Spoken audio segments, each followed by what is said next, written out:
As far as I know, you're locked cooking, right? Sorry, So I love cooking. yeah.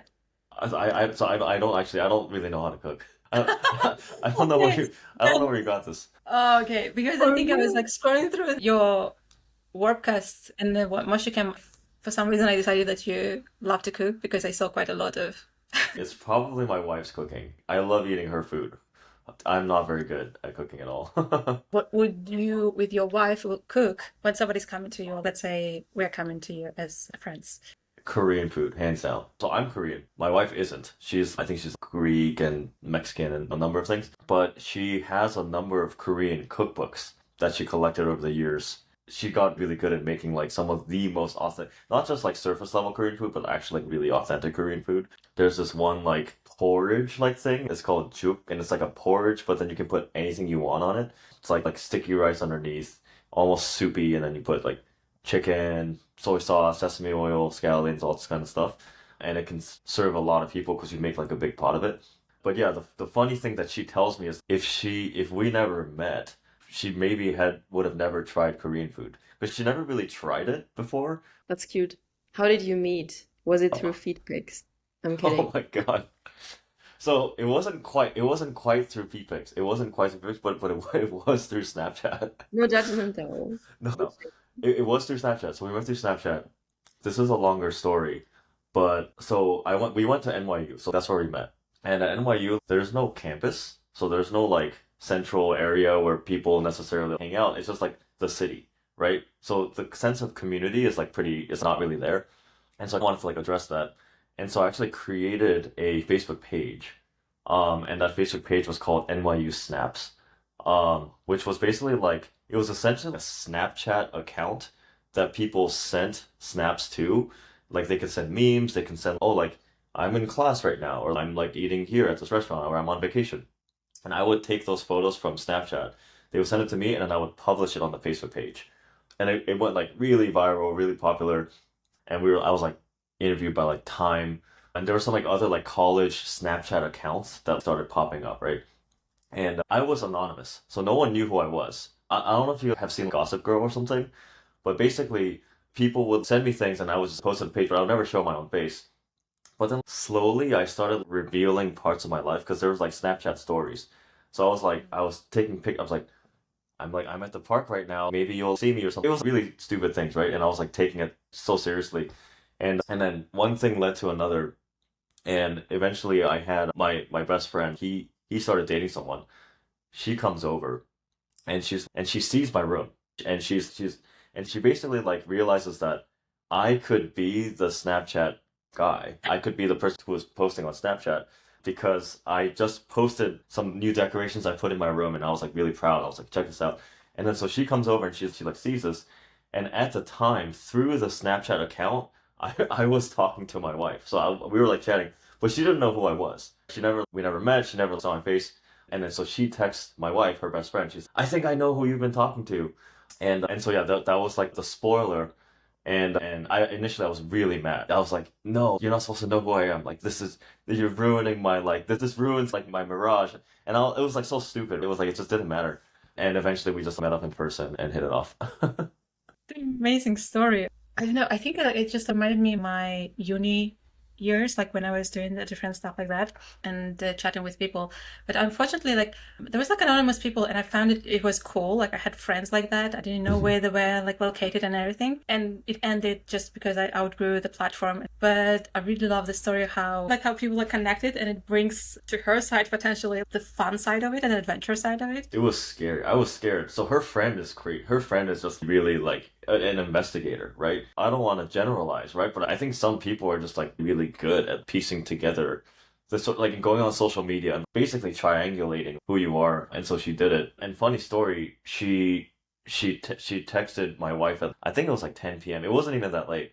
My wife like sleeps really early, and so she didn't even see the text until the next morning. And it's this whole joke because she sleeps so early. Even that day, she couldn't respond and see everything in time. If Moshicam was a song, what would it be? So actually, we got someone submitted a theme song. Did you hear it? I saw it and it's really cute and like happy and It is unbelievably cute. I definitely want to like remix it because it's so cool. Like it would be cool if it's like in the app itself. I mean, I can't not use that as the answer. That's obviously the song that describes. Like I feel like it has all the vibes. And if that song didn't exist, there's actually another artist. I don't know if you guys have heard of like Sean Wasabi who does like that style, but he's like really talented. Like he uses like this like 8x8 grid of buttons and he just like basically makes music there. Very lightweight, very fun. He has like a song called like Marble Soda, which is like the Japanese like soda. I feel like that describes Moshicam pretty well. Which Moshicam is your favorite Moshicam? Do you have a favorite one? That's a tough one. Like making me choose a favorite. I feel like I have so many. I think the first one that like really caught our attention was this guy Alvaro Delgado. Did you guys know Alvaro? I think he's based in Barcelona. He took a photo last year at Fest where Charlie XCX played. And so she was doing a DJ set and he was like basically like right next to her, like on the decks or something like that. And he's also a DJ, so he's like very talented. But he got this really amazing photo where it was her DJing and it was like foggy. So it just creates like this really cool underground vibe. And then that was like I think that was the first photo on Moshicam that got like a lot of mitts. And he used like the FWB border and just created this really cool aesthetic. Shout out Alvaro. Recently, how she started 2 years ago, actually building up this community around the breads. Potentially, it was the part of it, which is amazing. Clearly, so much thought went into it, right? It wasn't just, oh, let's just do a meme all of a sudden. And I think it's over now, right? Is summer over? Yeah, I think she actually even made a tweet where she said goodbye to bread summer or something like that. It's over. Oftentimes you have like big brands coming in towards the end and like still trying to use it even though it's not cool anymore. That's literally that's us. We added the Brett thing to like Moshicam like I don't maybe a week ago or something. And it was just like it was so late. It was so late. Yeah, it's funny that she's like ending it officially because sometimes these things they get Yes, diluted over time and then it's like someone totally. somewhere it still pops up and then people are like, ugh. What's your sweetest, cringiest, and the hottest moshicam? Holy cow. So we actually have a web browser. I don't use this that much, but you can bring up users on web if you want. But the sweetest I think this is sweet and cringy and maybe even a little bit hot too.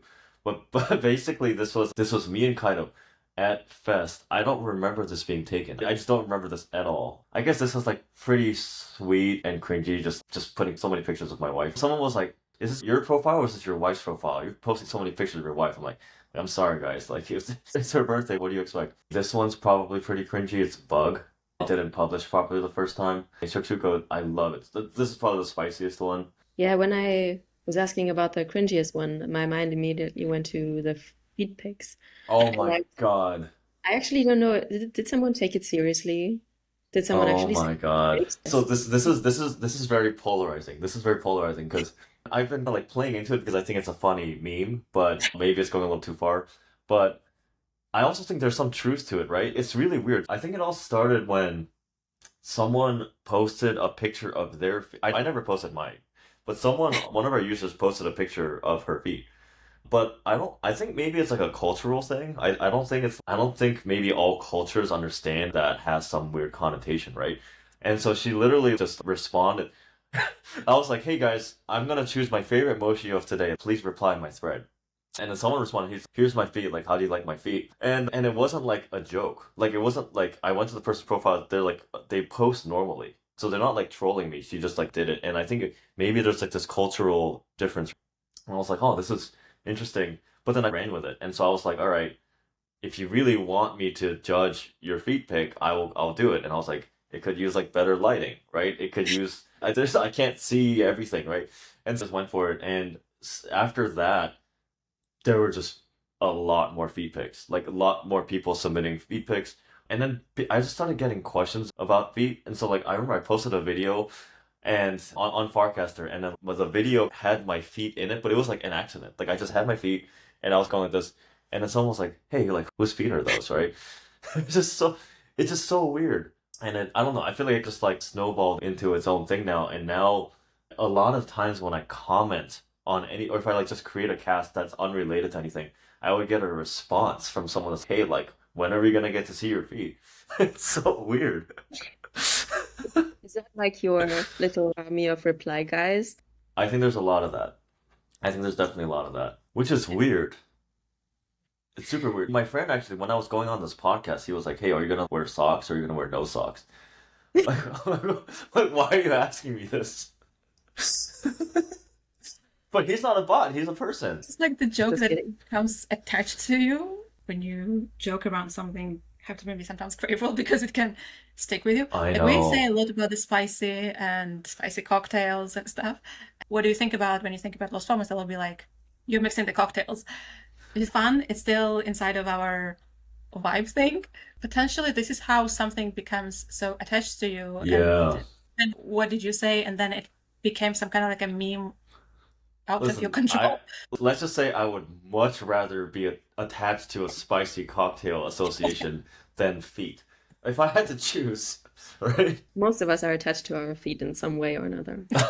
If you have That's true. That's That's true. what gives you the ick then? What's your ick? I listen. I don't love feet. I just I don't want to say like grosses me out, but like definitely gives me some amount of ick. Let's see what else. Honestly, okay, it doesn't give me the ick because I don't want to be offensive, but I don't love spicy cocktails. I never got into it. I never got into it. I can see why people would like it. It just never appealed to me. I'm sorry. Any Did you type of try? spice? Hmm? Did you Any try? types of So I don't like sweet and savory together. So I don't like sweet and salty food or like snacks or whatever, right? I associate spice with just like really delicious like savory food. That it feels like that kind of comes into the cocktail, right? When I have a spicy cocktail. It's also a difference between like ginger spice and like ginger beer spice and chili spice, because Oh, one is true. kind of maybe more associated with sweet and not only savory stuff. I would love ginger spice in a drink. I do like ginger ale in a drink, so maybe that. What are your do's and don'ts of on-chain creators? I think an obvious don't is you don't have to put everything on chain. That's almost like on chain maximalism. I think maybe Lens did this early on. By the way, I love Lens. I don't think they do this anymore, and really excited to collaborate with them, right? And this might be wrong. This might literally just be fake news, but I think there was a point where every follow was resulted in like an NFT. You could argue is interesting because it just there's a lot of data that you can then query to build interesting experiences on top of. But I think you can really take that to an extreme and it can get out of control, especially as like you get different kinds like different apps that have different kinds of interactions, like emoji reactions, for example. I feel like that was a phase. On-chain Maxi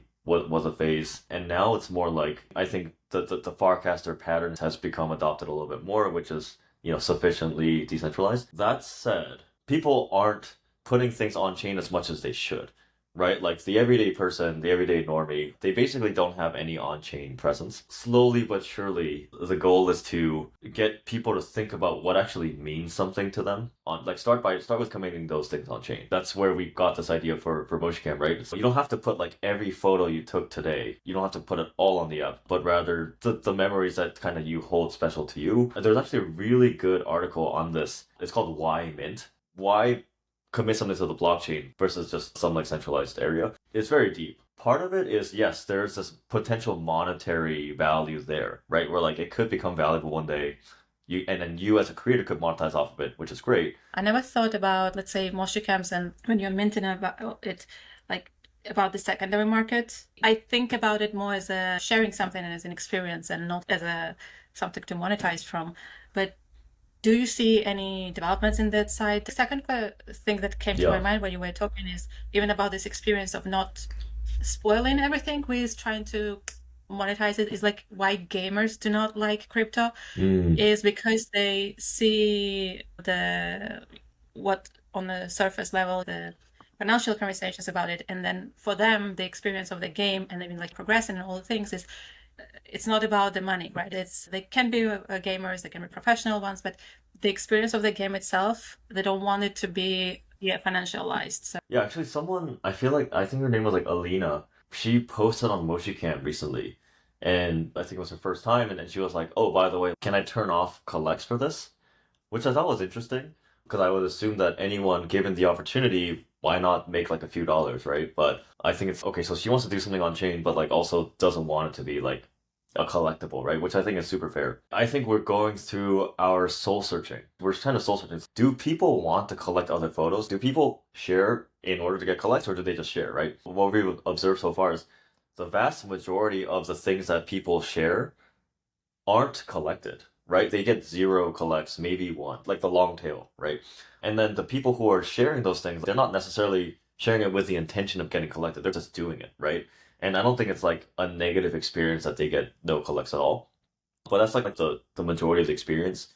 And then there's like this power law of like certain creators, right? Certain people who post do get a good amount of collections. And I think it depends on a couple of things. One is the person maybe just has a following. So the person has a following, then like they have fans that want to prove their support for this person, and so they collect it, right? That's the whole thesis behind like on-chain, like subscribing to someone or whatever, right?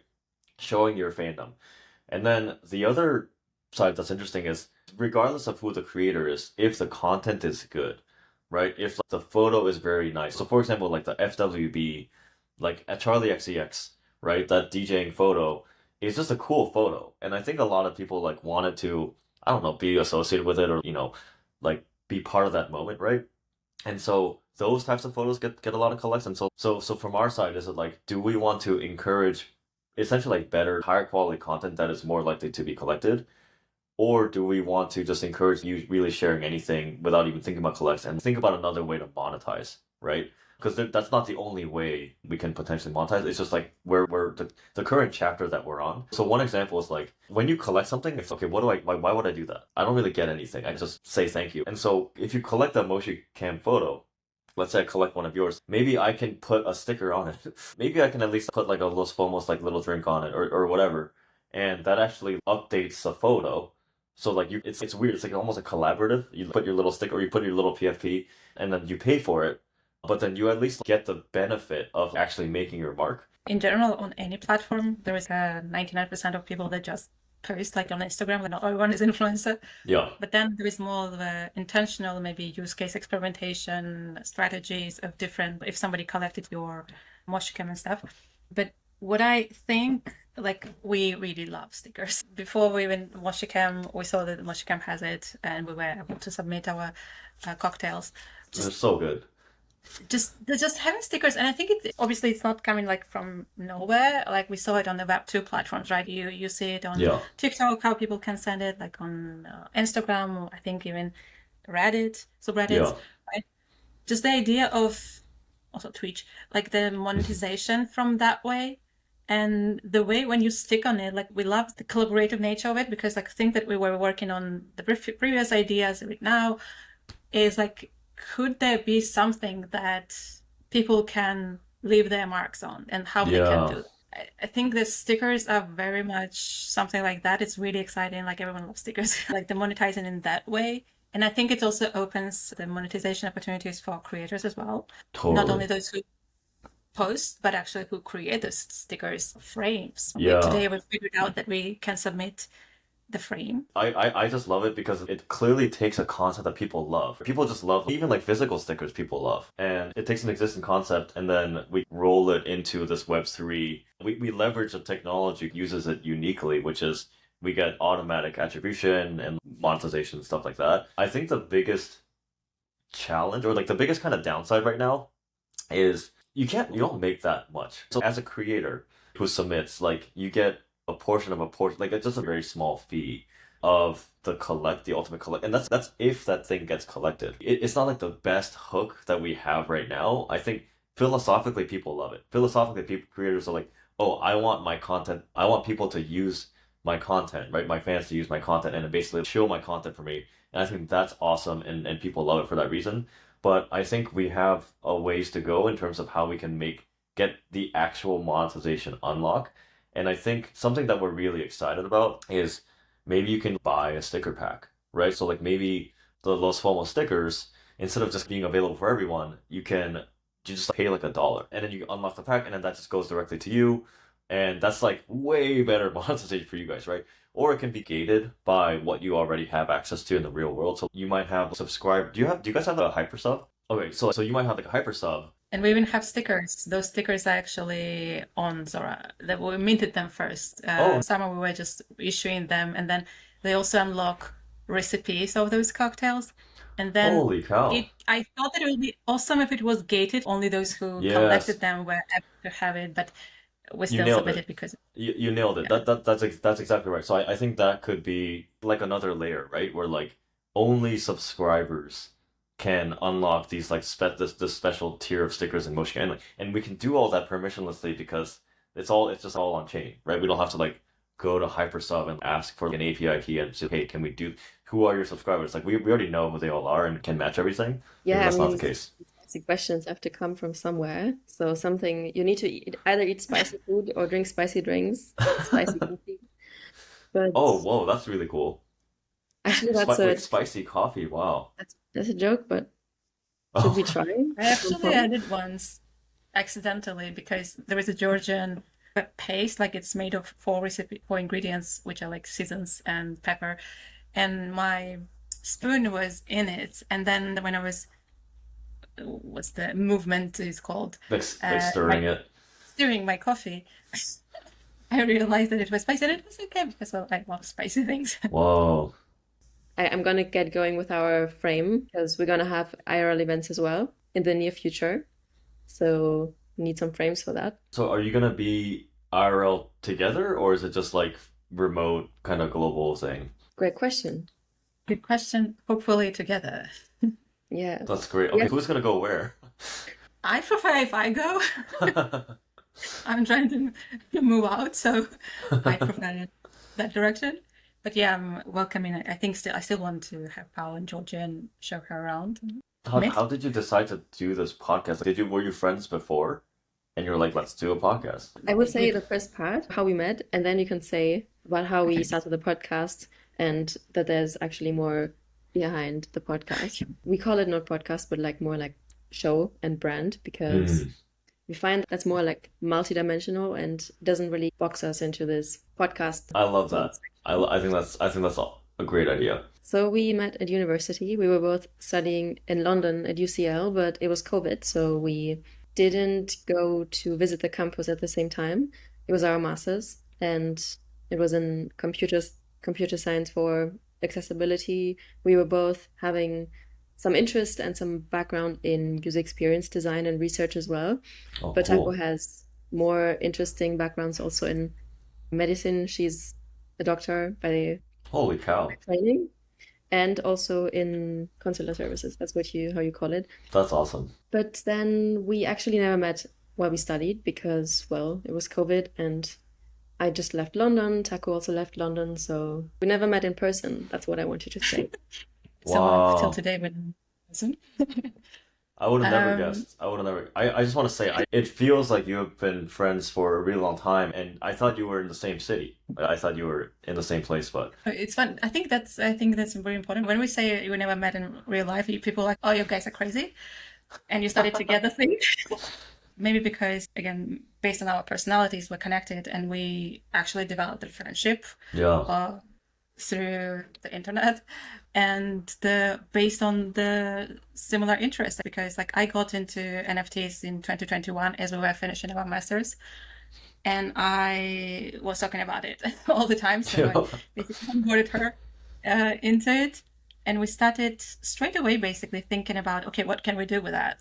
Experimented in different directions, like a fashion, like the Web3 fashion stuff, digital fashion. Yeah. Started our podcast back then as a goal of connecting with people because we couldn't go to the IRL events. Yeah. So we started networking this way. And then we have another company which is called Unique Labs. And then we Mm. have Los Fomos, which is more of a kind of our community building that we can encompass different things and experiment with it. From Unique Labs, why we're also so much talking about the stickers and the community things is because we trying to build a portable community graph and understand like what actually is important for the creators when they're going from the platform to platform, like how they're going to structure their communities, like how they're going to be interacting with that, and yeah, what are their monetization models and things. Yeah. So as on the we're not talking about it much and on socials, we just experiment on the back end, trying to do it through Los Fomos, like Yeah. creating the different frames, different interactions, different platforms that we're using, and understand how it's developing, Totally. to understand like what we want to include in the protocol. That's really cool. That's really cool that it seems like Los Fomos is part of like this larger plan. So it's like a piece of the puzzle. Because we also don't know if you're gonna build a client thinking about the top on the protocol, we don't have that one thing that you know that you have in mind that you want to build straight Mm-hmm. away. We decided to go a little bit different ways, and it's the untraditional way of Yeah. trying to Oh, attract people. And I really like admire that because I don't want to say that this is a podcast, right? This is a brand, but there's a lot of podcasts out there, right? It's this golden age. It's very easy to create content. YouTube, Spotify, like all these native supporters, and I feel like they're all the same, right? They're all very cookie cutter. Tell me your origin story and what are you building, right? Like why are you like a builder or something? I don't know. I think that's important, right? I think that's important to hear people's stories of like why they're doing what they're doing in crypto. I think that's great. But we don't need 20 different ways to do that. What I don't see, so I listen to podcasts, I like see how people think of meeting people that way and just seeing, okay, like how is this person, what is their problem solving mindset? But you never hear what else they're up to. You never hear about their personal side, maybe their like spicier side. If that side is introduced, it's very like artificial. It's like at the end of the podcast, right? All of a sudden, let's rapid fire personal questions, right? What you're doing just like reveals a lot more of the fun and like the human side of people in crypto who are usually like really intense and really it took us a while to come to this point because we actually went through these conversations like a podcast, and as we started it on Warpcast, doing these shorter versions of it, this is where we realized that. And I also went actually through all the podcasts that we have in Web3 space, and I was like, it feels like it's one big podcast. yeah, And exactly. we have to distance ourselves from differentiate ourselves as well. hmm And then, yeah, our space is so small. It's the same set of people. Everyone is talking about the same Oh my things. God, yeah. So I don't need to listen to this podcast because I already know all the answers that you're gonna give, right? Yeah, we decided to go a little bit more on the fun side now. I love that. We really That's so enjoyed cool. actually. One more question left, which is what's your unpopular opinion? Maybe it's the fact that like most podcasts suck or something, but I think that's a pretty popular opinion. So people say AI is gonna replace everything, and I don't think it's gonna replace a lot of things. I think it will replace a lot of things, but I also think a lot of things just won't be replaced because of stuff like this, right? This conversation that we're having. There's no way they're gonna. I would not want to have this conversation with AIs. If you guys were like the most brilliant AI hosts who ask the most brilliant AI questions, that would take like the humanity out of it. I think there's still so many professions that where like just like being human is really important, like therapy. Like you don't really want to talk to a bot. Even I think there's like AI celebrities, right? Like CGI celebrities that are like appearing, but I find those to be a little bit hard to relate to. I really respect the companies that are building these things, but you usually follow a person because you like the person as opposed to, I don't know, how good they are at thinking like an AI. So I think a lot of things will stick around. Like maybe coding, that stuff goes away and I'm out of a job, but I think you will still need a person who is behind that, even if it's, let's say, coding. Somebody has to request something. yeah, exactly. Yeah, that's what I tell myself. What's your favorite drink? Because I don't think we asked that question, and I saw you sipping on your coffee. So, what's your favorite drink? So I definitely don't like spicy cocktails. I have a pretty low opinion of them. So I really like fruity drinks. I really like fruity cocktails. I like it really sweet. Actually, I just like sweet drinks. So if I have a cocktail, it's like lots of fruit, lots of sugar, and then if I have coffee, I like to put a lot of milk and sugar in it. And I don't think this is good for me. I think this is actually terrible, and I should cut back. But just sugary drinks, I generally love. As a revenge, I should confess that I actually do not like sweet things Oh, when they're really sweet. My favorite sweets are probably minty. that's a good middle ground. Oh, that's a new thing I didn't know about you, Taco. It's my ick. Who would you nominate to join us next? He's probably really busy. I don't know if you've already interviewed him, but like Jesse Pollock, I think Um, would be interesting because also I'm happy to help make an intro if you need, but he's always just so gung ho about building, which is amazing and it's very inspiring. But I'm curious, the questions you asked me, I'd be very curious like what he would have to say because we've seen this builder side of him. Everyone's familiar with that, right? One more person, if I may add, is this person. Her name is Chic, Chic Bangs, Chic Bangs. okay.